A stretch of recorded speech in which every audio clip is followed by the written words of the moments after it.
In this video, I will show you how to fix a common issue with the glove box door on a Mercedes CLK W209. The car is showing its age and occasionally things just start coming loose. The screw on the lock striker is loose. Tighten the screw using a Torx T20 wrench. The lock striker is height adjustable. I managed to get it right on the first try. Adjust the height so that the glove box door aligns perfectly with the dashboard.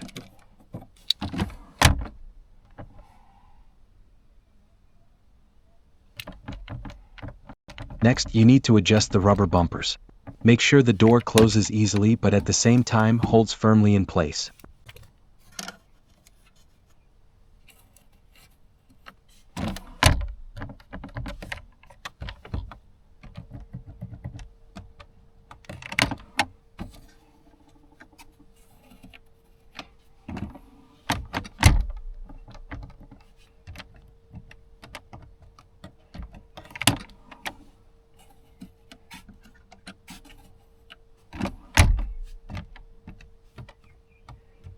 An easy fix.